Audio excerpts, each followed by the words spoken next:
ఈరోజు 2.5 లక్షల కార్మికుల పైన గౌడ జాతి పైన చేస్తున్న దాడిని మేము తీవ్రంగా ఖండిస్తున్నాం. ఇచ్చిన హామీలు నెరవేర్చకుండా మేనిఫెస్టో పెట్టే అంశాలు కూడా ప్రస్తావన తీయకుండా కేవలం వృత్తి మీదనే దాడి చేస్తున్నారు. రాజకీయ ఎదుగుదలకు ముందుకు పోకుండా వృత్తి మీద దాడి చేసి భయం గుప్పిట్లో పెడుతున్నటువంటి అనుమానాలు చాలా వస్తున్నాయి. ఎందుకంటే రేపు రాబోయే స్థానిక సంస్థల ఎన్నికలు ఉన్నాయి కనుక సర్పంచ్లుగా, ఎంపీటీసీలుగా, జెడ్పీసీ అత్యధిక స్థానాల్లో మరి ఈ కమ్యూనిటీ యొక్క భాగస్వామ్యం ఉంటుంది కనుక వీళ్ళని భయం గుప్పిట్లో పెట్టాలని చెప్పి మళ్ళీ పాత పద్ధతిలో ఇలా జరుగుతుందని చెప్పి 10 జిల్లాలను చెప్తా ఉన్నాం. మేము ఒకటి అడుగుతా ఉన్నాం, మేము కల్తీకి వ్యతిరేకం కాదు, కానీ మేము ఒకటే అడుగుతున్నాం. ఈరోజు ఇది ఒకటే కాదు, ఇది కేవలం కళ్ళు అనేది 4 కోట్ల మంది ప్రజలలో కేవలం 10 నుంచి 15 లక్షల మంది మాత్రమే సేవిస్తారు. ఇది ఆరోగ్యమైన డ్రింక్ అని చరిత్రలో కూడా ఉంది. సరే, ఎక్కడెక్కడ కల్తీ చేస్తే యాక్షన్ తీసుకోండి, కానీ దానికన్నా ముందు 4 కోట్ల మంది జనాభా తాగేటువంటి పాలు, ప్రతి పుట్టిన పిల్లగా నుంచి చనిపోయే వాళ్ళ వరకు కూడా ప్రతి ఒక్కరు కులము మతం లేకుండా పాలు, ఛాయనో, తర్వాత పెరుగో, పాలో, నెయ్యో, మజ్జిగనో, పాల పదార్థాలు లేనటువంటి తిననటువంటి వ్యక్తి ఉన్నాడు. అంటే 4 కోట్ల మంది జనాభా ఉపయోగించే పాలు ఈరోజు తెలంగాణ మొత్తంలో 56.5 లక్షల లీటర్ల పాలు, 56.5 లక్షల లీటర్ల పాలు ప్రతిరోజు తెలంగాణలో అవసరం. మరి పాల ఉత్పత్తి విజయ డైరీ నుంచి కేవలం 3 లక్షల లోపు మాత్రమే. Karimnagar dairy, Mascati dairy, mother dairy 50 లక్షల లీటర్లు, హెరిటేజ్, ఆరోగ్య 50,000, ఆరోగ్య, ఇవన్నీ లెక్క పెట్టుకుంటే కూడా మొత్తం పాల ఉత్పత్తి అనేది తెలంగాణలో 10 లక్షలకు మించి పాల ఉత్పత్తి జరుగుతలేదు. 10 లక్షలకు మించి పాల ఉత్పత్తి జరగనప్పుడు ప్రతిరోజు 56.5 లక్షల లీటర్ల పాలు ఎక్కడి నుంచి వస్తున్నాయి? ఒకవేళ ఆంధ్ర నుంచి వస్తున్నాయి అనుకుందాం.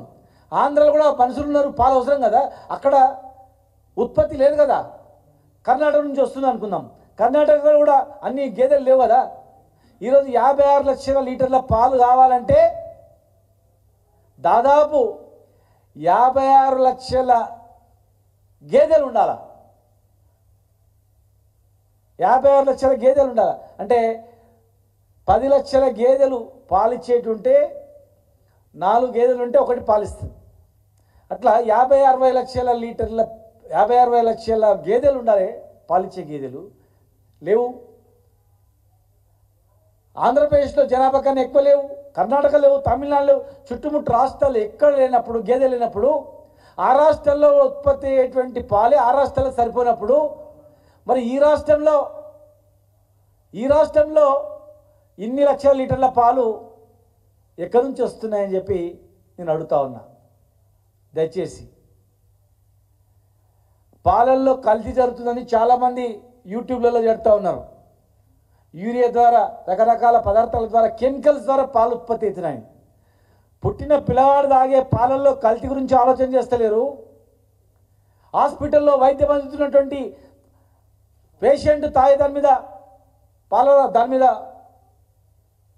మీరు దృష్టి పెడతలేరు. ప్రతి పేషెంట్కు పెరుగు తినబెడతారు, మజ్జిగ ఇస్తారు, పాలు ఇస్తారు.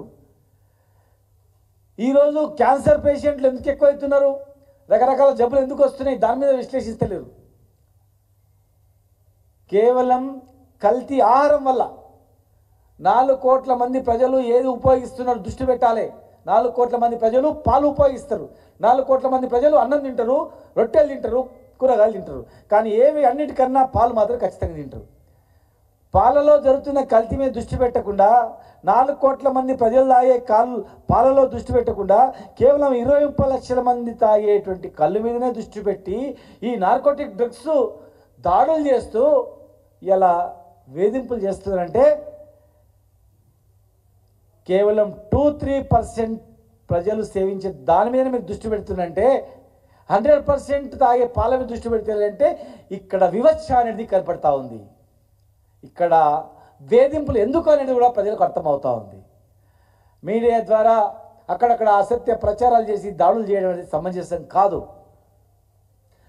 మేము ఇచ్చిన హామీలు నెరవేర్చాలని మేము అడుగుతూ ఉన్నాం. దాన్ని దృష్టి మళ్లించడానికి ఈ గౌళ్ళు వీళ్ళు వాళ్ళ హామీలు అడగొద్దని చెప్పి మీరు మాట్లాడుతూ ఉన్నారు. మీరు ఎలక్షన్లప్పుడు ఏం చెప్పారు? 5 లక్షల ఎక్స్గ్రేషియా 10 లక్షలు ఇస్తామన్నారు. మరి 10 లక్షలు ఇచ్చారా? ఎలక్షన్ల కన్నా ముందు సర్వాయి పాపన్న పేరు జనగాం జిల్లాకు పెడతామన్నారు. ₹1 ఖర్చు కాంది పెట్టారా? వికలాంగులైనా కానీ 10 లక్షలు ఇస్తామన్నారు, ఇచ్చారా? వైన్ షాప్లలో మేము 15% రిజర్వేషన్ ఇస్తే 20% రిజర్వేషన్ ఇస్తామని చెప్పారు. ఈ దేశంలో ఎవరు చేయనటువంటిది మేము చేసినాం. మరి 20% రిజర్వేషన్ మీరు ఇచ్చినారా?